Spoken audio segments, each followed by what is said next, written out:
to apply for presentation, and if I make presentation, it would be specifically for civil engineering, because I don't know, I don't have any idea about other.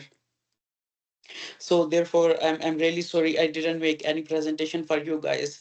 But हम एक verbal talks करेंगे इंशाल्लाह. I think आपको जो भी इस time present है आपको इंशाल्लाह बहुत फायदा होगा अगर आप सेम प्रोसीजर को अडॉप्ट करेंगे.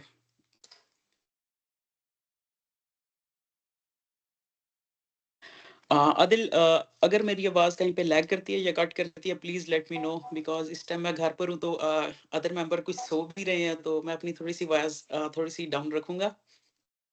Okay okay sir, no issue. Okay, हम स्टार्ट करते हैं. एक क्वेश्चन से.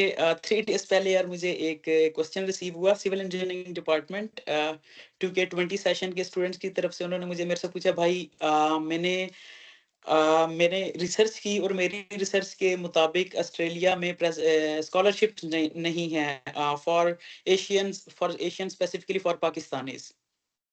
सो उसके क्वेश्चन से मैं I will start that now. ये बिल्कुल गलत है. ऑस्ट्रेलिया अभी भी पाकिस्तानीज को स्कॉलरशिप्स दे रहा है.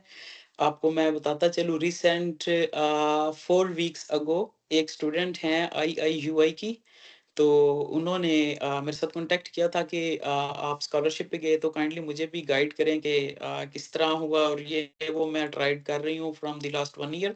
सो and she got scholarship. And this time I think उनका इस टाइम या वीजा प्रोसेस चल रहा है, and I think so she will get her visa soon. So yes, Australia has till now a lot of scholarships for Pakistani students.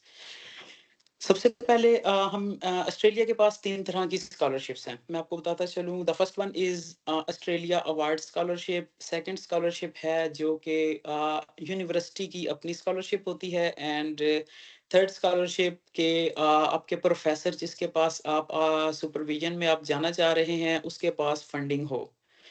तो हम सबसे पहले टॉक करेंगे थोड़ी सी ऑस्ट्रेलिया अवार्ड स्कॉलरशिप की. ऑस्ट्रेलिया अवार्ड स्कॉलरशिप जो है, यस, ऑस्ट्रेलिया की गवर्नमेंट की स्कॉलरशिप है. और उनकी जो जिनको वो अवार्ड होती हैं उस लिस्ट के अंदर स्टिल पाकिस्तान का नाम अभी भी मौजूद है फॉर 2024. यस, एंड आल्सो या आई थिंक सो पाकिस्तान स्टिल रहेगा 2025 तक. Yes. So this scholarship is too competitive. This is mostly for masters and for PhD. It is also for some bachelor students, and almost it cover all the fields. Yes. So अब I think हमारे पास mostly सारी technologies के student हैं Adil, right? Not specifically for electrical or civil. जी, electrical, civil, mechanical और उसके अलावा computer software सब तकरीबन ऐसे. हाँ, यस. और ये सारी जितनी हमारी यूटी टेक्सला में फील्ड्स हैं ये सारी जो है ऑस्ट्रेलिया अवार्ड स्कॉलरशिप कवर करती है. सो ऑस्ट्रेलिया अवार्ड स्कॉलरशिप मैं रिकमेंड करूंगा कि आप में से जितने स्टूडेंट हैं वो इनकी I think opening date start हो जाती है इन फेब, और ये अप्रैल तक और मार्च के एंड तक चलती हैं. तो yes, every student has to apply for this scholarship. But किसी भी स्कॉलरशिप को अप्लाई करने के लिए जो सबसे मेन चीज होती है दैट इज आपको उसकी टाइम का पता होना चाहिए. ठीक टाइम क्या है और एलिजिबिलिटी क्राइटेरिया क्या होता है. सो आपको आप जब अप्लाई करेंगे आप इसकी जो ऑस्ट्रेलिया अवार्ड स्कॉलरशिप है इसकी एलिजिबिलिटी क्राइटेरिया बहुत टफ होता है. आई मीन क्योंकि ये गवर्नमेंट की स्कॉलरशिप होती है, इसकी लिमिटेड सीट्स होती हैं और ये बहुत ज़्यादा कम्पिटेटिव होती है क्योंकि थ्रू आउट द वर्ल्ड इसमें लोग अप्लाई कर रहे होते हैं. और लास्ट टाइम जब मैंने अप्लाई किया था तो आई थिंक 60,000 स्टूडेंट्स ने उस ईयर में अप्लाई किया था just for civil engineering. Yes. तो 60,000 स्टूडेंट और वो भी सेम एक सिविल इंजीनियरिंग के अंदर. और जबकि सिविल इंजीनियरिंग की टोटल सीट्स जो थी वो आई थिंक 100 समथिंग थी. तो उस 100 के अंदर आने के लिए वो भी जस्ट फॉर इंटरव्यू. सो इतने हाई कंपटीशन के अंदर बहुत सी चीजें होती हैं जो आपको स्क्रूटनाइज कर रही होती हैं। आई मीन आपका जीपीए, आपकी पब्लिकेशन, आपकी स्किल्स, ये सारी चीजें मैटर करती हैं। अलोंग विद दैट आपके पास एक सुपरवाइजर की एक्सेप्टेंस लेटर होना चाहिए। सो सुपरवाइजर का एक्सेप्टेंस लेटर हर स्कॉलरशिप के लिए बहुत ज़्यादा मैटर करता है। मैं आपको रिकमेंड करूँगा आप इस पे भी अप्लाई करें, but the other 2 opportunities are the best for you guys. I think हमारे पास जितने भी स्टूडेंट होंगे, हर एक का जीपीए इतना अच्छा नहीं होगा कि वो ऑस्ट्रेलिया अवार्ड स्कॉलरशिप में अप्लाई कर सके। आई मीन मोस्टली जो ऑस्ट्रेलिया अवार्ड स्कॉलरशिप में बच्चे अप्लाई करते हैं वो होते हैं 3.9 आउट ऑफ 4। और मेरा नहीं ख्याल हमारे पास इस टाइम सारे स्टूडेंट्स 3.9 आउट ऑफ 4 होंगे कि वो सारे अप्लाई करते हैं। So the second scholarship, which is the second way you can say that for scholarship is the your professor has some funding. Yes, अगर आप किसी भी प्रोफेसर के पास अप्लाई कर रहे हैं और उसके पास फंडिंग है, तो it's very good. I think there is a hand raised over here from Minahil or Minal, I think so. I think we will, you can ask question later. Let me complete some talks and then you can ask question. I will answer all of your questions. Is it okay? और आप साथ साथ questioning करना चाहते हैं? इनके mic mute किए हुए हैं, तो मेरे ख्याल में मुनासिब यही हो कि एंड पे क्वेश्चन हो, जिसको क्वेश्चन है वो नोट करता जाए साथ में। Yeah, and ये it's good. तो आप द सेकंड जो मेथड होता है वो इस तरह होता है कि आपके प्रोफेसर के पास फंडिंग हो और वो आपको सारा फाइनेंशियली सपोर्ट कर रहा होता है। उसकी थोड़ा-सा उसमें जो है कंपटीशन बहुत कम होता है, क्योंकि वो ऑलरेडी आपकी उसके साथ एक अच्छी कन्वर्सेशन हो चुकी हुई होती है। वो आपको बताता है कि यार अप्लाई करें, और उस स्पेसिफिक प्रोफेसर तक पहुँचने के लिए ये 60,000 नहीं, जस्ट मे बी 60 और 70 स्टूडेंट्स ही उसको पर सेमेस्टर अप्रोच कर पाते हैं। और एलिजिबिलिटी क्राइटेरिया उसके अंदर जो मोस्टली होता है वो यही होता है कि आपकी रिसर्च स्किल अच्छी हो, एंड आपके पास रिसर्च होनी चाहिए एंड स्किल्स होनी चाहिए। या that's it for that. And the third option is that आप यूनिवर्सिटी की स्कॉलरशिप में डायरेक्ट अप्लाई कर रहे हैं। यूनिवर्सिटी की स्कॉलरशिप भी जो है वो कम्पिटिटिव होती है, लेकिन ऑस्ट्रेलिया अवार्ड स्कॉलरशिप से कम होती है, क्योंकि हर यूनिवर्सिटी के अंदर सारी फील्ड्स नहीं होती हैं, तो वो स्क्रूटनाइज हो के काफ़ी उसमें कम बच्चे अप्लाई करते हैं, तो उसके अंदर भी आपके चांसेस होते हैं। लेकिन यूनिवर्सिटी जो है वो हर डिपार्टमेंट को एक स्पेसिफिक सीट्स अलाउ करती है कि आई मीन हम अगर हमारी यूनिवर्सिटी एक स्कॉलरशिप स्टार्ट करती है, उसके पास 8 डिपार्टमेंट्स हैं, तो वो स्पेसिफिक कर देगी कि सिविल के अंदर हम लोग इस बार 3 स्टूडेंट्स देंगे, मैकेनिकल के अंदर 3 स्टूडेंट्स होंगे जो फुली फंडेड स्कॉलरशिप के ऊपर होंगे, इसी तरह इलेक्ट्रिकल के अंदर 3 होंगे। सो आपको वो 3 होने के लिए बहुत मेहनत करनी पड़ती है। सो आई थिंक सो कि देयरफॉर एंड फॉर दैट आपको सुपरवाइजर की जो है एक्सेप्टेंस लेटर आपको फिर भी चाहिए होता है। यस। सो अब यहाँ से आगे क्वेश्चन फौरन रेज हो जाता है कि सुपरवाइजर का एक्सेप्टेंस लेटर कैसे मिलता है। यस, सुपरवाइजर का एक्सेप्टेंस लेटर ऐसे मिलता है कि आप में से अगर कोई सिविल का स्टूडेंट है, आई मीन कोई भी है, तो हमारे जब हम एमएस कर रहे होते हैं तो वो एक स्पेसिफिक फील्ड के अंदर होती है। सिविल इज एक आप कह सकते हैं ग्लोबल फील्ड है, तो उसके अंदर सम लोकल फील्ड्स होती हैं like structural engineering, like transportation engineering. आप किसी भी यूनिवर्सिटी के वेबसाइट पे जाएं, उनकी फैकल्टी को फाइंड आउट करें, उन फैकल्टी को चेक करें कि कौन सा टीचर जो है वो स्ट्रक्चरल इंजीनियरिंग के अंदर रिसर्च कर रहा है और उसने स्टेटस किया हुआ है कि एक्सेप्टिंग पीएचडी और एमएस कैंडिडेट, और समटाइम वो शो करते हैं कि जस्ट एक्सेप्टिंग कैंडिडेट्स, और समटाइम वो शो करते हैं एक्सेप्टिंग रिसर्च स्कॉलर और accepting teacher assistant, something like that. So आप उस टीचर का आप उस टीचर को ढूंढें, उस टीचर की प्रोफाइल निकालें, उसको थोड़ा सा रीड करें कि ये किस तरह का स्टूडेंट जा रहा है, आइदर ये मेरे रिसर्च के साथ मैच करता है या नहीं करता। अगर उस आपने जो रिसर्च आपका इंटरेस्ट है और उसकी ये चीज़ें आपकी मैच कर रही हैं रिसर्च इंटरेस्ट, सो वो प्रोफेसर आपके लिए गुड है। आप उस प्रोफेसर की डिटेल्स निकालें और एक cold mail I think so हम लोग कोल्ड मेल को बाद में डिस्कस करेंगे। एक कोल्ड मेल बनाएं और उनको सेंड करें अपने रिलेटेड, और उनको अपने थोड़ी सी सीवी, एक page, and the third important thing is your all skills, and the most important thing, एक रिसर्च प्रपोजल उन्हें सेंड करें एक कोल्ड मेल के थ्रू। अगर बहुत से स्टूडेंट होते हैं वो रैंडमली, एक सिविल इंजीनियरिंग का अगर स्टूडेंट है तो वो सिविल के टीचर निकालता है और उनको डायरेक्टली मेल्स करना शुरू कर देता है through AI and something this kind of tools. तो वो उनके पास डायरेक्टली स्पैम में भी जा रहे होते हैं। और एक मजे की बात अभी मैं आपको बताता हूँ, रिसेंट मेरे प्रोफेसर ने मेरे साथ शेयर किया है कि मैं हर हफ्ते के अंदर मुझे 200 प्लस मेल्स इसी तरह आती हैं। तो वो सारी की सारी वो स्पैम में डायरेक्ट जा रही होती हैं और वो उनको ओपन भी नहीं करते। क्यों? क्योंकि उनकी फील्ड मैच नहीं हो रही होती। सो इट्स वेरी इंपॉर्टेंट कि आपकी और उनकी रिसर्च फील्ड मैच करे।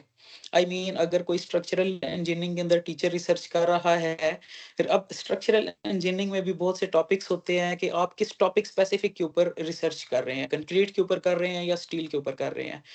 तो मेक श्योर करें कि आप जिस टॉपिक पे रिसर्च करना चाहते हैं या आप अभी रिसर्च का इंटरेस्ट रखते हैं, तो आप उसी स्पेसिफिक टीचर को मेल करें। और मैं आपको थोड़ा-सा बाद में बताऊँगा कि पिच वगैरह क्या होती हैं। और तो उनके अंदर भी आपने जितना भी डाटा है उसी रिसर्च के रिलेटेड आपने अपना मेंशन करना है, और देन आप उन प्रोफेसर्स को मेल करें। और आपको बहुत से प्रोफेसर्स को इसी तरह मेल करनी पड़ेगी। इन ऑस्ट्रेलिया आपको I will recommend the group 8 universities first. जितने भी यहाँ पे सिटीज़ हैं, हर सिटी की एक अपनी यूनिवर्सिटी है। लाइक अगर हम न्यू साउथ वेल्स की बात करें, university of new south well, university of Adelaide, university of Melbourne, university of Brisbane, ये ग्रुप 8 की सबसे अच्छी यूनिवर्सिटीज़ हैं। और यहाँ पे रिसर्च और आप कह सकते हैं एक रिसर्च ग्रांट और स्कॉलरशिप ऑलमोस्ट हर टाइम अवेलेबल होती हैं। सो आप ग्रुप 8 यूनिवर्सिटी नेट पे अगर सर्च करते हैं तो आपको कोई भी यूनिवर्सिटी आती है, टॉप की यूनिवर्सिटी है, उधर अप्लाई करें। उधर अप्लाई मीन इस तरह के आप प्रोफेसर की वहाँ से प्रोफेसर्स को ढूँढें और उनको मेल्स करना स्टार्ट करें। यस। और लास्ट 2 जो यस, आखिरी जो मैं दो मेथड हैं। आई मीन एक प्रोफेसर के पास जो फंडिंग होती है और जो यूनिवर्सिटी आपको स्कॉलरशिप देती है, इनके अंदर आपके एयर फेयर्स वगैरह जो है काउंट नहीं करते ये लोग, ना ही आपको देते हैं। इसके अंदर आप पाकिस्तान से जितना भी आपको खर्चा करना होता है, आई मीन वीज़ा फाइल का और एयर टिकट, ये सारा कुछ आपने खुद करना होता है। ये आपको यहाँ पर आने के लिए जब आप यहाँ पे अराइव हो जाते हैं, आप इनको जॉइनिंग देते हैं, तो आपको एक अच्छी स्कॉलरशिप की अमाउंट देते हैं। वो स्कॉलरशिप की अमाउंट इतनी होती है कि आप लोग इजीली ऑस्ट्रेलिया के अंदर अगर आप जॉब नहीं भी करते हैं तो आप एक अच्छा जो है या सर्वाइव कर सकते हैं। आप यहाँ के रेंट्स पे कर सकते हैं, आप इवन अच्छा खाना-पीना खा सकते हैं, आप एक रेंटल गाड़ी भी अफ़ोर्ड कर सकते हैं। यस। और इसकी सबसे अच्छी चीज़ ये होती है कि आप लिमिटेड नहीं होते किसी भी चीज़ के साथ। आई मीन लिमिटेड के आफ्टर योर डिग्री आपको होम रेज़िडेंसी नहीं करनी पड़ती। या बट अगर आप ऑस्ट्रेलिया अवार्ड स्कॉलरशिप विन करते हैं तो उसमें आप गवर्नमेंट के साथ कॉन्ट्रैक्ट साइन करते हैं कि अगर मैं इधर आता हूँ तो जैसे ही आपकी डिग्री कंप्लीट पूरी होगी, स्कॉलरशिप का ड्यूरेशन पूरा होगा, तो you will go back your country. Yes, at least for 2 years you have to spend in your home country. Yes. And अगर आप यूनिवर्सिटी या प्रोफेसर की फंडिंग के ऊपर आते हैं तो यस, आपको किसी भी इस तरह की किसी भी चीज़ की ज़रूरत नहीं है और आपके पीआर के चांसेस भी बढ़ जाते हैं, आप यहीं पर रहते हैं। एक और अपॉर्च्युनिटी है जो पाकिस्तानीज़ के लिए होती है, वो पाकिस्तान की गवर्नमेंट एक स्कॉलरशिप देती है जिसको हम लोग आई थिंक एफडीए कहते हैं। यस। या तो वो भी आप उस प्रोग्राम के थ्रू भी ऑस्ट्रेलिया आ सकते हैं स्कॉलरशिप के ऊपर। वो भी उनकी फंडिंग जो है वो ऑस्ट्रेलिया की फंडिंग से थोड़ी-सी कम होती है, मगर वो भी एक वे है आपका ऑस्ट्रेलिया आने के लिए। उसके अंदर जस्ट आपने क्या करना होता है कि जो आपकी क्यूएस टॉप 50 रैंकिंग की यूनिवर्सिटीज़ हैं ऑस्ट्रेलिया में, वो मेरे ख्याल आई थिंक टोटल 10 या 12 हैं। आपको उन यूनिवर्सिटीज़ के अंदर अनकंडीशनल ऑफर लेटर लेना होता है। आप वहाँ से जैसे ही ऑफर लेटर ले लेते हैं, उस स्कॉलरशिप के प्रोग्राम पे अप्लाई करते हैं। It is just for PhD. आप अप्लाई करते हैं, आपका इंटरव्यू होता है और आपको जो पाकिस्तान की गवर्नमेंट है एचईसी, वो आपको सपोर्ट करती है, वो आपको, मगर उसके अंदर भी home residency is the condition. After your degree you have to go back या योर होम कंट्री। और आई थिंक आपको वहाँ पे एट लीस्ट 2 ईयर सर्व करना पड़ता है, उसके बाद आप एलिजिबल होते हैं दोबारा अपने कंट्री को लीव करने के लिए।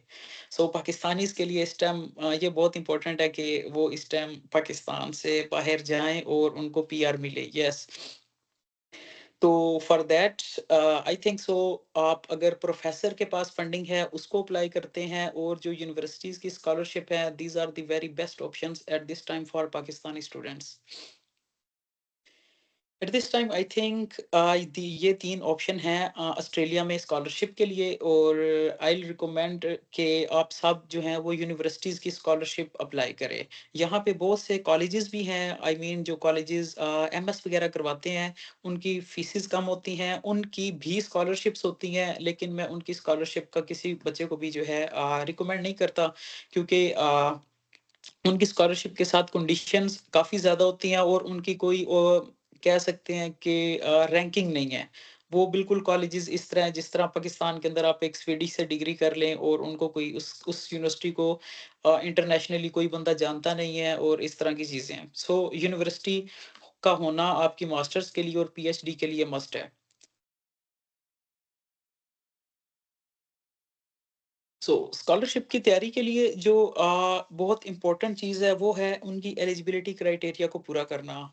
आप कोई भी स्कॉलरशिप ले रहे हैं इन तीनों में से, बेशक वो आप फंडिंग ले रहे हैं किसी प्रोफेसर की, तो उसके लिए भी एक एलिजिबिलिटी क्राइटेरिया है, जिसके अंदर आपकी 3-4 चीज़ें आती हैं, जैसे आपकी डिग्री का कंप्लीट होना, उसके बाद the second important thing is that कि आपके पास इंग्लिश का स्कोर होना, उसके बाद यस, इंग्लिश का स्कोर होना बहुत मस्ट है। इस टाइम ऑस्ट्रेलिया में, अगर आप उनकी वेबसाइट चेक करते हैं, तो वहाँ पे उन्होंने राइट किया होता है 6.5, no band less than 6, but यहाँ पे अब सिनेरियो चेंज हो गया है, आपको एट लीस्ट आपको यस 7 लेना होगा, no band less than 6.5। Some time हमारी यूनिवर्सिटी में लास्ट टाइम ऐसा हुआ है कि उन्होंने जो स्क्रूटनी की है, जब बच्चे आपस में डिग्री और स्किल्स के लिहाज से कंपेयर कर जाते हैं, तो उनको जब मज़ीद स्क्रूटनाइज़ करने के लिए उन लोगों ने इंग्लिश के स्कोर को वो चेक कर लेते हैं कि यार जिसका इंग्लिश का स्कोर बेटर है, वो उसको जो है सेलेक्ट कर लेते हैं। सो इंग्लिश का स्कोर इस टाइम ऑस्ट्रेलिया के लिए बहुत कंपल्सरी हो गया है। पीटीई, आप यहाँ पे पीटीई करके भी आ सकते हैं, आप यहाँ पे आइल्ट्स करके भी आ सकते हैं। बट आपको उस यूनिवर्सिटी को चेक करना पड़ेगा। कुछ यूनिवर्सिटीज़ हैं, लाइक एक एक मैंने आज तक ऐसी यूनिवर्सिटी ऑस्ट्रेलिया में देखी थी, जो मेरी नज़र से गुज़री है, जो कि आइल्ट्स एक्सेप्ट नहीं कर रही थी, वो just they are accepting PTE. So PTE हो गया, आपका डिग्री हो गया। डिग्री की अटेस्टेशन जो है वो I mean from IBCC and HEC, MOFA, ये ऑस्ट्रेलिया के लिए मायने नहीं रखती। ऑस्ट्रेलिया में ये लोग डिग्री को टेस्ट इस तरह नहीं करते। आपको जस्ट जब आप अप्लाई कर रहे होते हैं यूनिवर्सिटी को, अपनी डिग्रीज़ वगैरह सेंड करनी होती हैं, जस्ट आपने नोटरी पब्लिक से अपनी डिग्रीज़ की कॉपी को टेस्ट करना होता है, और दैट्स इनफ। यस। और मोस्ट इम्पोर्टेंट थिंग आपको बताता चलूँ कि किसी भी स्कॉलरशिप में जब भी आप अप्लाई करते हैं, आप किस तरह उसको विन कर सकते हैं, किस तरह, totally depends on your research publications and your skills. Yes. एक मोस्ट कॉमन क्वेश्चन होता है यहाँ पे, जीपीए कितना मैटर करता है? GPA does matter but not a lot. मेरा बैचलर्स का जस्ट 3.1 था, बहुत बुरा भी नहीं था बट बहुत अच्छा भी नहीं था, एंड मेरा मास्टर्स का जस्ट 3.2 जीपीए था, बट फिर भी स्कॉलरशिप मिल गई। इट्स मीन के जीपीए मैटर करता भी है, नहीं भी करता, but if you have enough skills, if you have good skill, if you have good research publications, yes, आपको स्कॉलरशिप मिल सकती है, और आप एलिजिबल भी हैं, और इंशाल्लाह आपको मिल जाती है। आपकी इंटेंशंस का पॉजिटिव होना बहुत ज़रूरी होता है उस at that time. Mostly mostly जितने भी ऑस्ट्रेलिया में प्रोफेसर हैं, मैं लास्ट टाइम अपनी यूनिवर्सिटी के 6 प्रोफेसर के साथ मिला, वो सब इस टाइम स्क्रूटनी कर रहे होते हैं। वो हर एक प्रोफेसर इस टाइम जो दौर आ गया है वो टोटल स्किल्स का आ गया है। कोई आपसे डिग्री नहीं पूछता, कोई आपसे अदर देन पेपर इसलिए ज़रूरी है कि वो आपको उन्हें उन्हें आपको बार-बार पेपर राइट करना बताना ना पड़े। येस, अगर आपके पास अच्छी स्किल्स हैं, देन इट्स गुड। अगर आपके पास एक अच्छी पेपर है, एट लीस्ट इस टाइम ऑस्ट्रेलिया के लिए आपके पास 2 Q1 जर्नल की पब्लिकेशन बहुत ज़रूरी है फॉर पीएचडी स्कॉलरशिप और फॉर एमएस स्कॉलरशिप आपके लिए जस्ट आई थिंक आपकी पब्लिकेशन ना भी हो इट्स ओके, आपका जीपीए एमएस की स्कॉलरशिप के लिए बहुत मैटर करता है।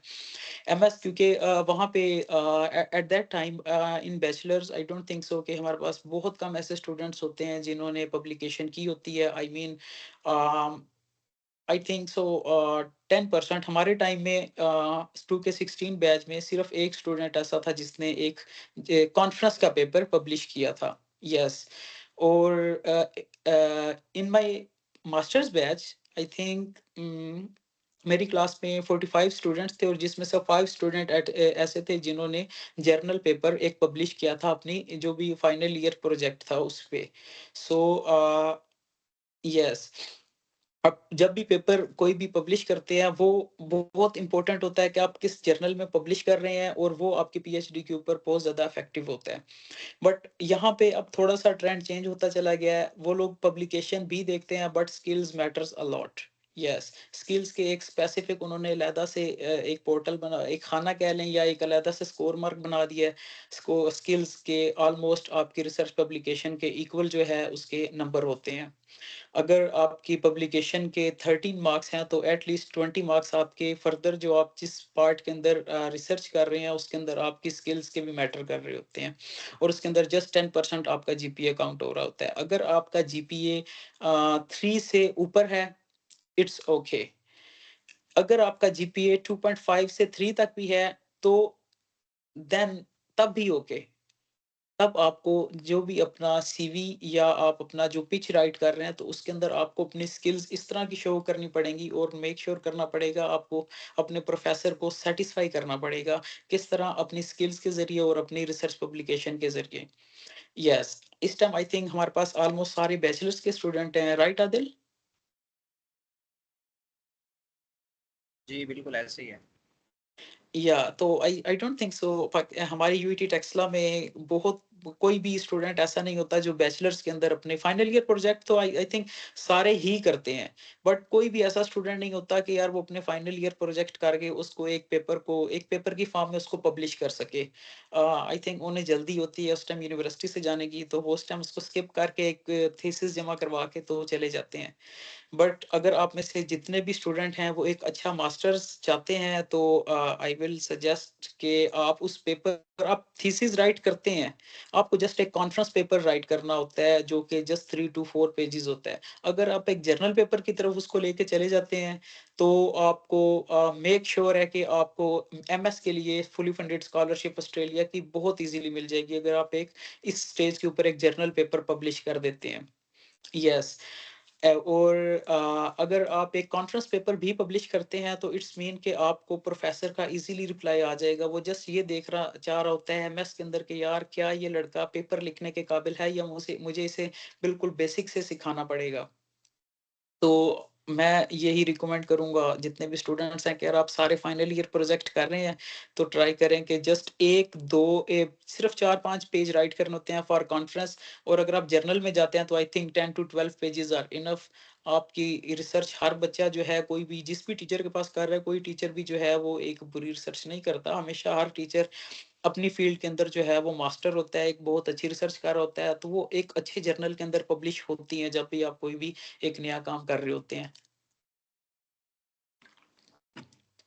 सो आई विल रिकमेंड कि आप इसकी तरफ जाएँ और जितने भी स्टूडेंट्स हैं आप जो स्कॉलरशिप के पे आना चाहते हैं ऑस्ट्रेलिया, तो आपको ये कुछ चीज़ें हैं बीच में आई थिंक सो मेबी मैंने कोई स्किप भी की हो।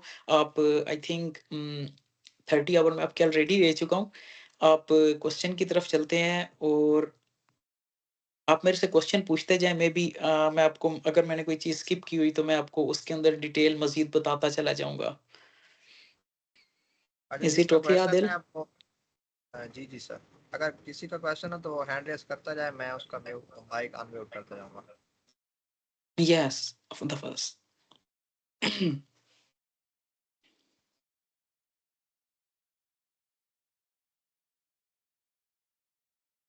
जी असजद, आप क्वेश्चन पूछ सकते हैं, माइक ऑन म्यूट है। अस्सलाम वालेकुम। तो भाई मेरा वालेकुम सलाम।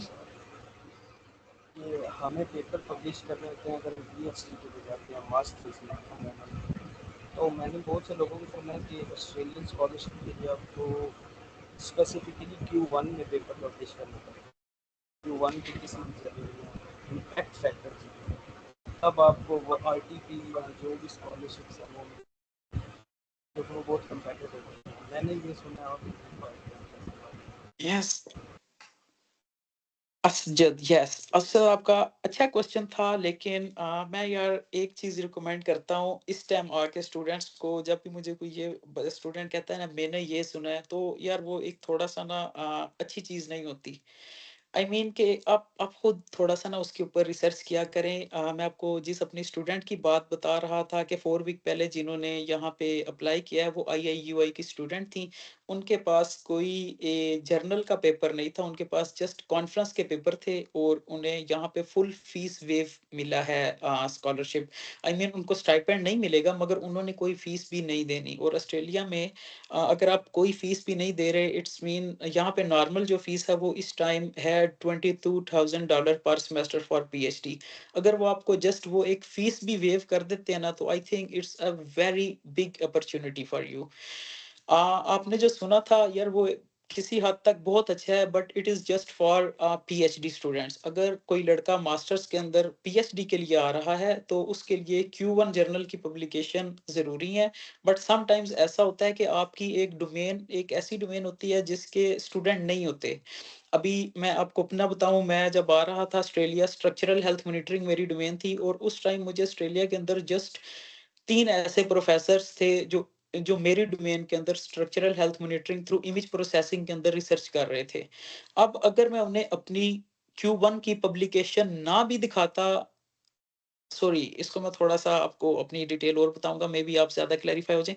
जब मैंने इस बॉन्ड यूनिवर्सिटी की स्कॉलरशिप अप्लाई की, तो मेरे पास 75% जस्ट मुझे फीस वेव मिला था इनिशियली, क्योंकि एट दैट टाइम मेरे पास जस्ट एक Q1 पेपर था।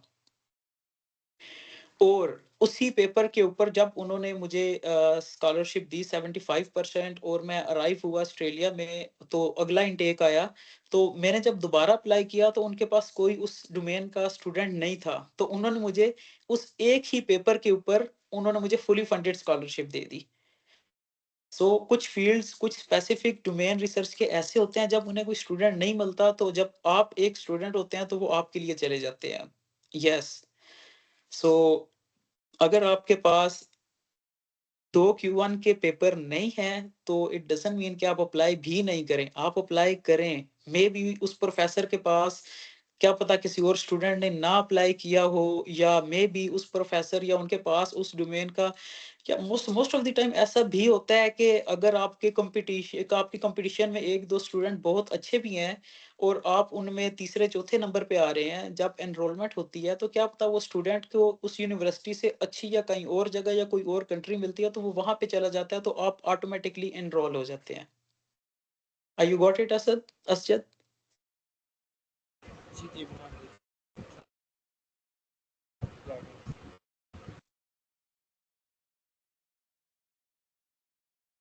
जी तजम्मल, पूछें, आप अपना माइक ऑन म्यूट करें। अस्सलाम वालेकुम एहतशाम भाई। वालेकुम सलाम। एहतशाम भाई, ईमेल और रिसर्च प्लान के बारे में आप बता दें काइंडली। आप पिच की भी कोई बात कर रहे थे, वो क्या चीज़ है? Yes, yes, yes. Thank you यार याद कराने के लिए। यार आई एम रियली सॉरी, मैं अब आपको इस टाइम पिच अपने मोबाइल पे शो नहीं करा सकता। मेरा laptop I don't know why it is not connecting. मुझे ऐसा लग रहा है जैसे घर के ओनर ने वाईफ़ाई का पासवर्ड चेंज कर दिया और मेरा वाईफ़ाई नहीं कनेक्ट हो रहा, जिसकी वज़ह से ना पिच यार यहाँ पे ऑस्ट्रेलिया में, पाकिस्तान में हम उसको कवर लेटर कहते हैं, ठीक है? और यहाँ पे जब भी आप कोई भी स्कॉलरशिप अप्लाई करेंगे, तो उसको एक जॉब के हवाले से बात कर रहे थे। जब जब भी आप कोई जॉब अप्लाई कर रहे होते हैं, तो वहाँ पे ना कुछ रिक्वायरमेंट लिखी होती है कि हमें एक ऐसा स्टूडेंट चाहिए जिसको ऑटोकैड आती हो, जिसको मैटलैब आती हो, जिसको पाइथन आती हो।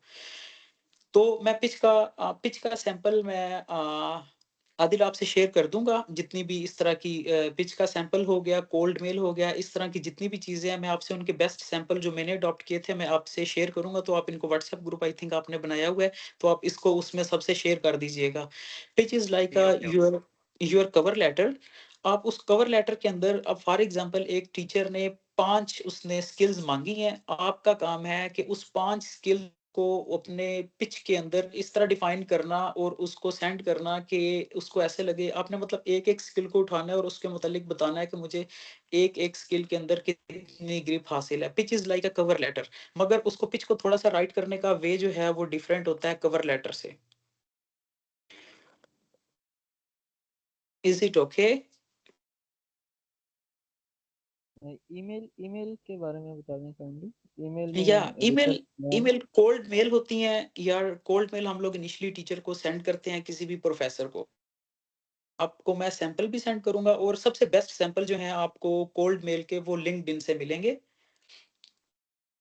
लिंक्डइन से मुझे एक और भी बात याद आ गई, मोस्टली टीचर को ढूंढने के लिए आपको ये जो लिंक्डइन है एक बहुत अच्छा प्लेटफॉर्म है। लिंक्डइन के ऊपर आप अपनी डोमेन के और उन यूनिवर्सिटीज के टीचर को फॉलो करें, और जब भी उनके पास कोई भी सीट आती है या फंडिंग आती है तो वो आपको शो होती है, और वो वहाँ पे 89% जो टीचर है ना वो सबसे पहले जाके लिंक्डइन के ऊपर पोस्ट करते हैं कि हमारे पास जो है एक सीट आई है, अगर कोई अप्लाई करना चाहता है। मैं भी बहुत से स्टूडेंट आप में से लिंक्डइन यूज कर रहे हैं, तो वो सबसे अच्छा प्लेटफॉर्म है। लेकिन मीनवाइल क्योंकि आप खुद इंतजार नहीं कर सकते, तो आप खुद जाके एक एक यूनिवर्सिटी की टीचर की फैकल्टी को फाइंड करें और उनको कोल्ड मेल राइट करके सेंड करें। कोल्ड मेल के अंदर आपके 3-4 पोर्शन होते हैं, जिसके अंदर एक आप अपना पैराग्राफ छोटा सा 3-4 लाइनों का राइट करते हो अपने मुतालिक, फिर एक उस प्रोफेसर की रिसर्च के मुतालिक, फिर आप उसको बताते हो कि आप जिस फील्ड के अंदर रिसर्च कर रहे हो मुझे उस फील्ड के अंदर रिसर्च करनी है, और मैं ऑलरेडी अपने फाइनल ईयर प्रोजेक्ट के अंदर मैं ये सारा काम कर चुका हूँ, और आप उसके साथ कुछ अटैचमेंट करके उसको सेंड करते हो। This is the cold mail. Okay, thank you. मैं इनके सारे फॉर्मेट आदिल आपसे सुबह में शेयर कर दूंगा, और आप इन स्टूडेंट के साथ शेयर कीजिएगा, मे बी किसी के लिए वो हेल्पफुल हो जाए। ओके भाई। अच्छा, मैंने गूगल फॉर्म शेयर कर दिया चैट बॉक्स में, आप लोग वो फिल कर दें। नेक्स्ट क्वेश्चन है हिरा सैफ की तरफ से। जी मैंने आपको माइक अनम्यूट कर दिया है, पूछ सकती हैं।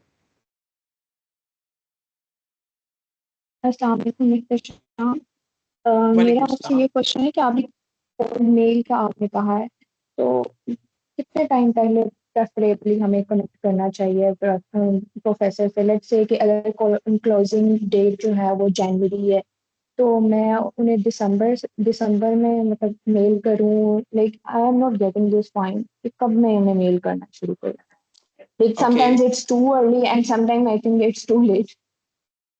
Okay, at this time I think आपकी डिग्री जस्ट डन हो गई है या अभी आप फाइनल ईयर में है? मैं पीएचडी के लिए देख रही हूँ, मेरा एमएस का okay, final year. PhD, very good, yes. आ जब भी आपने मेल स्टार्ट करनी है वो डिपेंड करता है कि आपकी तैयारी हो गई है मेल सेंड करने की या नहीं। आप पीएचडी के लिए अप्लाई कर रही हैं तो इट्स मीन आप मास्टर्स की स्टूडेंट हैं। अगर आपके मास्टर्स का जो मेरा पर्सनल ओपिनियन है वो ये है कि जब आपके मास्टर का कोई पेपर पब्लिश हो जाता है, आफ्टर दैट आप मेल सेंड करें और उस पेपर को अपने सीवी के अंदर मेंशन करें, और उसको अपनी मेल के अटैचमेंट में भी उस प्रोफेसर को भेजें, मेक श्योर करने के लिए कि वाकई ही मेरी और आपकी जो रिसर्च फील्ड है वो वाकई ही मैच करती है, और मैं विलिंग हूँ आपके साथ आपकी सुपरविजन में ये रिसर्च करने के लिए। सो पहले मैंने मोर देन 750 मेल सेंड की थी 2023 में, और वो सारी बेकार जाती रही। तो अपना कभी भी एम चेंज नहीं करते, हमेशा मेथड चेंज करते हैं। तो फिर मैंने डॉक्टर रफाक साहब से पूछा, मैंने कहा डॉक्टर साहब मैंने मोर देन मैं 500 मेल्स कर चुका और मुझे आज तक किसी एक का भी सिंगल रिप्लाई नहीं आया। तो फिर उन्होंने मुझे थोड़ा सा समझाया कि यार आप मेल वैसे ही करते जा रहे हैं, आपने कोई मेल्स की तैयारी नहीं की। आई मीन के आप उसके साथ अटैचमेंट क्या कर रहे हैं? मैंने कहा डॉक्टर साहब कुछ भी नहीं, बस अपनी मैं सीवी बना के और एक रिसर्च प्रपोजल सेंड कर रहा हूँ। फिर उन्होंने मुझे कहा यार थोड़ा सा वेट करें, जब तक आपका एक आधा पेपर पब्लिश नहीं होता जो कि ये जस्टिफाई करेगा कि आप वाकई ही उस फील्ड के अंदर रिसर्च कर रहे हैं, तब तक आप वेट करें। जैसे ही आपकी कोई चीज़ एक ऐसी शो हो जाए जिसको आप किसी को प्रेज़ेंट कर सकते हैं, कोई भी एक, बेशक आपके पास एक उस टाइम कॉन्फ्रेंस पेपर ही क्यों ना हो, और अगर आपने कोई पेपर सबमिट करवाए हुए हैं, आप उनके भी लिंक्स ऐड करके जो है आप मेल कर सकते हैं। तो मतलब आपके पास पहले कोई डाटा होना चाहिए, उसके बाद आप मेल्स की तरफ जाएँ। Thank you so much for the answer. अच्छा, मेरा दूसरा क्वेश्चन ये है कि लेट्स सपोज कुछ पाकिस्तानी स्टूडेंट्स होते हैं वो ऑन शोर होते हैं, तो ये ऑन शोर को प्रेफर करते हैं या ऑफ शोर स्टूडेंट्स को प्रेफर करते हैं? इसके अंदर मैं पर्सनली जो ओपिनियन है वो यही है कि एट दिस टाइम आपकी स्किल्स मैटर कर रही होती हैं। अगर आप जो प्रोफेसर है हमेशा वो ऐसा स्टूडेंट चाहेगा जो बहुत अच्छा स्टूडेंट है, तो वो उसी को हमेशा प्रेफ़रेंस देता है। अगर उसके पास ऑफशोर की अच्छी ऑप्शन है तो वो हमेशा ऑफशोर की तरफ जाएगा। अगर उसके पास ऑनशोर की अच्छी स्टूडेंट ऑप्शन है तो वो हमेशा he will go for onshore student. तो ये आपकी स्किल्स पे मैटर करता है और आपकी रिसर्च कैपेबिलिटी पे मैटर कर रहा होता है।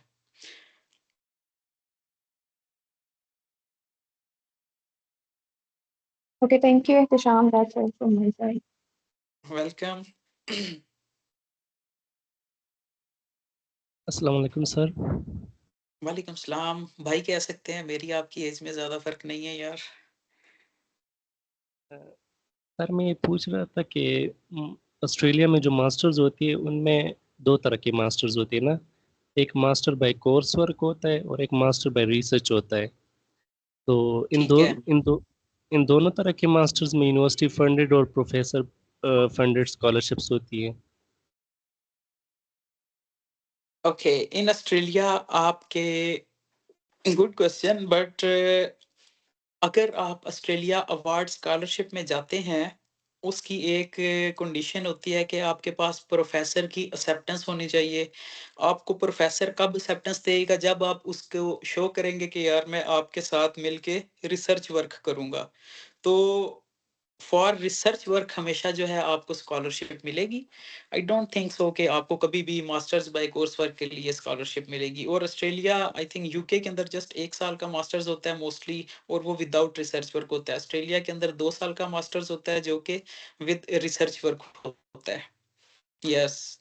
और रिसेंटली इन्होंने एक नई चीज़ लॉन्च की है ऑस्ट्रेलिया ने, इनकी यूनिवर्सिटीज़ ने, जो कि बहुत अच्छी है। अगर कोई स्टूडेंट बैचलर्स के बाद एमएस के अंदर आता है और वो स्कॉलरशिप पे है या नहीं है, तो वो अगर एक अच्छी रिसर्च कर रहा है तो उसको विद इन 1 ईयर वो MS leading to PhD for 4.5 year के अंदर आपको डायरेक्ट पीएचडी की डिग्री देते हैं।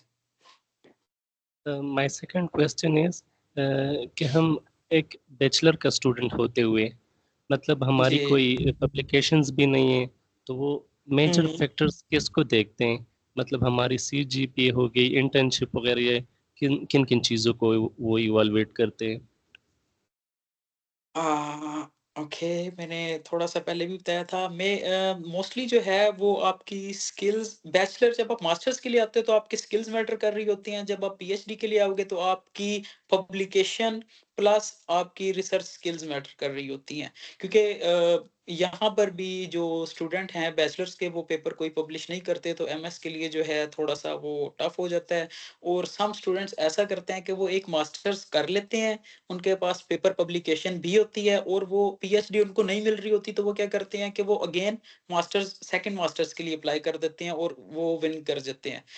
तो फॉर बैचलर आप अपना, मैं रिकमेंड यही करता हूँ कि आप अपने जो एफवाईपी आप कर रहे होंगे, आप एफवाईपी के ऊपर एटलीस्ट एक कॉन्फ्रेंस पेपर जो कि 3-4 पेजेस का होता है, कोई इशू नहीं होता, आप एक राइट करके एक पब्लिश करें और 1-1.5 महीने में वो पब्लिश हो जाता है। तो आप उसको एटलीस्ट मेंशन करें ताकि आप एलिजिबिलिटी क्राइटेरिया को पूरा करें और आप मे बी विन भी कर सकते हैं एमएस की स्कॉलरशिप।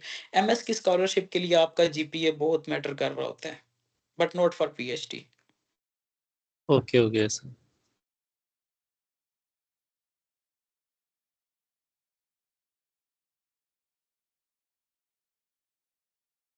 भाई मुझे एक क्वेश्चन आया पर्सनली, जी, जी। ये जो अगर हमें फुली फंडेड स्कॉलरशिप मिल जाती है तो इसके लिए जो बैंक स्टेटमेंट होती है ये लाजमी होती है? अगर फुली फंडेड होती है तो ये लाजमी क्यों होती है फिर?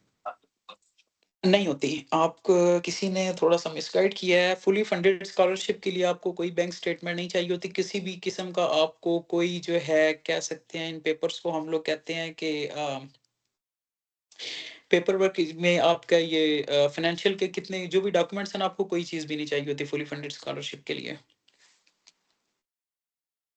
बैंक स्टेटमेंट आपको उस टाइम चाहिए होती है जब आपने कोई ना कोई फीस पे करनी हो, तब आपको बैंक स्टेटमेंट चाहिए होती है। अगर आपकी फुली फंडेड स्कॉलरशिप है तो आपको बैंक स्टेटमेंट कोई चीज़ भी नहीं चाहिए। Okay, thank you. विक्रम का क्वेश्चन है नेक्स्ट। विक्रम, माइक ऑन कर। यस।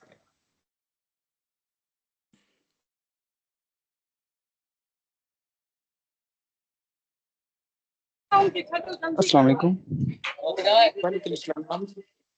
मेरा क्वेश्चन ये था कि ना, जिस तरह आपने बताया ना कि सीजीपी आपका अबव होना चाहिए 3 से, तो उसके अलावा रिक्वायरमेंट इंटर्नशिप और पेपर पब्लिश की क्या क्या होती है जो स्कॉलरशिप के लिए इफेक्टिव हो? बाकी विक्रम, बाकी जितनी भी रिक्वायरमेंट हैं वो जनरल होती हैं। आपके पास इंग्लिश का स्कोर होना चाहिए और आपका जीपीए जो है वो मोस्टली यूनिवर्सिटीज़ कहती हैं कि यार आपका 60% से एटलीस्ट ऊपर होना चाहिए। लेकिन मैं ये कहता हूँ कि एटलीस्ट 3 की लाइन पे होना चाहिए। अगर नहीं भी है तो आप उसकी एक अच्छी जस्टिफिकेशन दे सकते हैं, अपनी स्किल्स को मेंशन कर सकते हैं कि यार मैंने अपने स्किल्स के ऊपर बहुत वर्क किया, मेरे पास इस चीज़ की इतनी अच्छी स्किल है। और इसके अलावा एलिजिबिलिटी क्राइटेरिया में एक उनकी इंग्लिश की रिक्वायरमेंट है और दैट्स इट। इसके अलावा कोई मेन उनकी रिक्वायरमेंट नहीं होती। बाकी जो नॉर्मल रिक्वायरमेंट्स होती हैं आपकी डिग्री और इंग्लिश की, इंग्लिश एंड दैट्स इट। या कोई इसके अलावा उनके को हार्ड एंड फास्ट रूल नहीं होते और यही चीज़ है बस।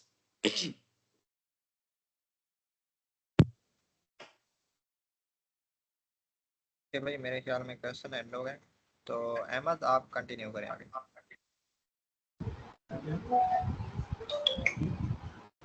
Yeah, thank you. In closing, I would like to extend our deepest gratitude to our speaker for sharing his wealth of knowledge and valuable insights with us today. We are truly grateful for the guidance that you have provided. Thank you for taking out time for us today out of your busy schedule.